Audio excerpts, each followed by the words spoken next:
Hey guys, Anime here, and I know it's been a while since I uploaded. I've just been busy with the second channel. Anyway, welcome to What If Deku Was an Elemental Master Part 4. This is the second to last part. Part 5 will be the end of the series. Okay, so we start off with the Quark training camp. Oh, also, one last thing to mention is that they each have their ninja suits, like the ones in the show. Yeah, they have those for their hero clothes. So as they arrive, and just like in canon, they all fall into the trap.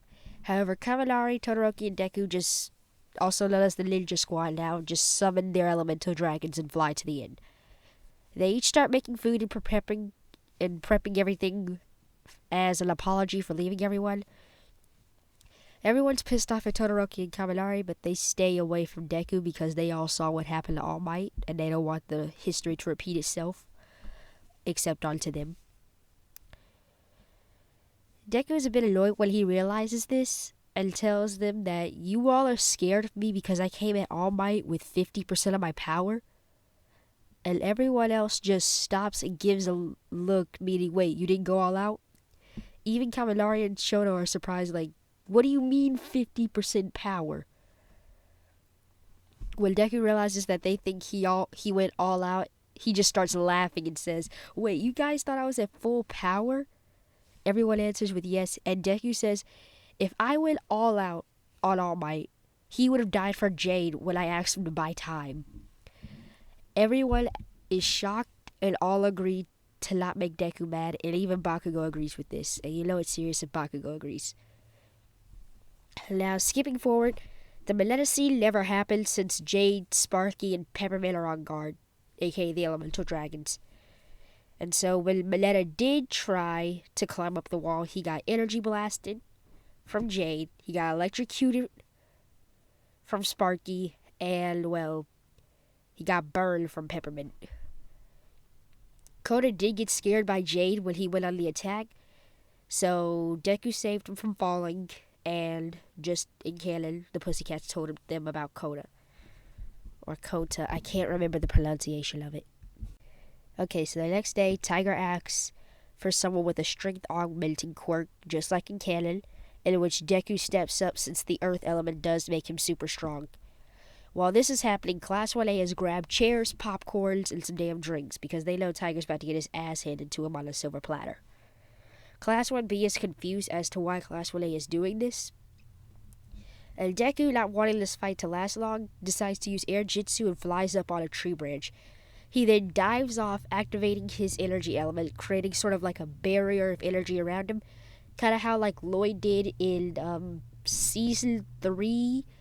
Yeah, Season 3. They were on the spaceship with the Lindroids and the Overlord season. The Digital Overlord season. You get it if you watch the show. So yeah, he makes this sort of energy barrier around him.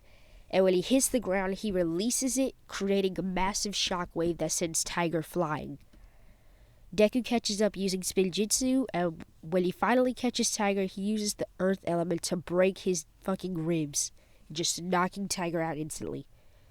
Class 1A is disappointed because they wanted a longer show. Class 1B is horrified and the Pussycats are scared for life. The Pussycats, after healing Tiger, ask Deku to never use that power again for the remainder of camp.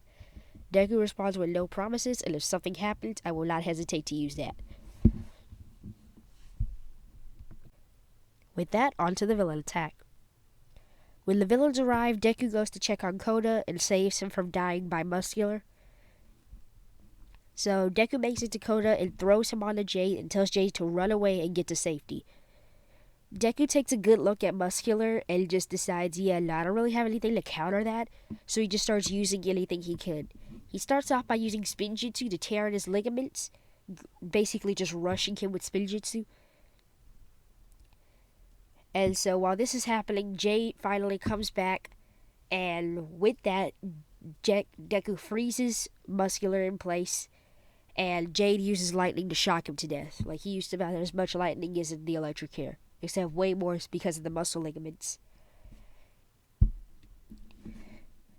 Deku then hops onto Jade and meets up with Todoroki, and together they both use fire to calm down Dark Shadow. So during this all this happening, they were also able to grab Kaminari and were almost able to save Bakugo.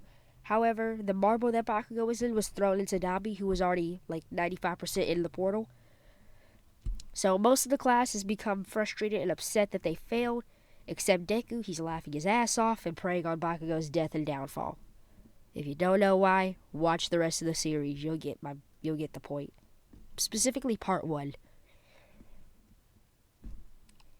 Anyway, the team that goes to rescue Bakugo is Momo, Todoroki, Izuku, Kaminari, and Tokoyami. Things go the same as in canon until about the All For One versus All Might fight. Deku sees the fight is about to start, and so he rushes in to stop one of his airwave blasts from All For One. And he's able to do this by using his energy as sort of like an elemental shield. Again, watch like season 3 of Ninjago if you don't catch my drift. Now, All For One is surprised by this entrance into the fight and the power that he's shown, and All Might thinks, yes, I have a chance now. If he's more powerful than me, and I'm me, we have a chance to take him out. Deku immediately realizes All For One's power and decides to take no chances and starts using Forbidden Spinjitzu, which he uses to damage All For One. All Might is in the back throwing smashes, but All For One's able to mostly counter him. However, Deku's moving too fast for him to realize. During the fight, Deku realizes that he can't keep using Forbidden Spinjitzu forever or else he'll start getting corrupt, so he starts using Golden Power. And he summons the golden version of Jade, the Golden Dragon. Together with his and All Might's help, they're able to press All For One, in which he starts releasing a bunch of quirks to try to counter them. And during all this quirk releasing, Deku, when he tries to do Spinjitzu again, something weird happens. His Spinjitzu is way bigger and way more powerful. Turns out, he just unlocked the Spinjitzu Burst. Okay, so for some info, for those of you that aren't really caught up on like, what was it, season 10, season 12? Basically, the Spinjitzu Burst is learned by being close to your element. So far, the only one that's mastered it is Cole, the Master of Earth. So when All For One is releasing all these quirks, aka a bunch of energy into the surrounding area, all that energy, plus the quirk One For All, which is just chock full of energy, was able to push Deku into learning the Spinjitzu Burst. Do you see? Yeah.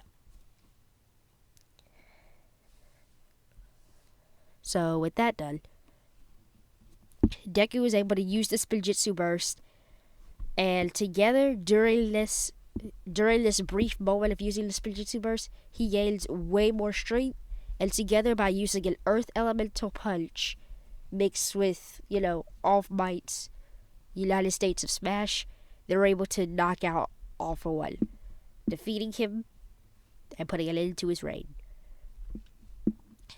Now, with All For One locked up, we're moving on to the hero licenses. Except Deku didn't have to take one because he was given a full-blown hero license, not the provisional kind, but he was given a full-blown one after defeating All For One. However, in this continuity, Todoroki did pass. So, yeah, just thought I'd throw that out there. Okay, Class 1A versus Mirio goes the exact same as in canon, as none of them could outspeed him or figure out how to find a weakness. Now, Izuku versus Light Eye. The fight starts off with Deku using Spinjitzu to confuse Light Eye, and basically what he's doing is just sort of like rushing him with it, and sometimes he'll just sort of surround him with it and then try to rush him, but it basically consists of trying to rush him and see if he can find a weak point. The fight consists of Deku throwing something at Light Eye and Light Eye either dodging or countering, and Deku getting more and more frustrated. Eventually he gets so frustrated that he just summons Jade and asks for the paper or Jade will explode. Light Eye doesn't respond because he thinks that he's bluffing, and Jade explodes into a bunch of light, blinding Light Eye, and Deku is able to grab the paper. He wins. Now, I would go on to the Eri arc, but if I did, I just have to push this to the rest of the series. So Aerie arc will be next episode, and damn, this is only 10 minutes? Jesus. Yeah, this was very short. Sorry, guys. Not much I can do about it. Oh, also, sorry if the audio seems to get, like, very weak at some points. That's just the echo in here. Or if it seems to, like, double up on itself. That's just the echo in where I'm at right now. I'm not where I usually record audio at. Because that place is under maintenance. So, yeah. Hope you enjoyed. Sorry I haven't uploaded in a while. Just been busy with the second channel. Anyway, well, with that out of the way, there's nothing really else for me to say. Hope you enjoyed. And with that, Anime E, signing off. Bye!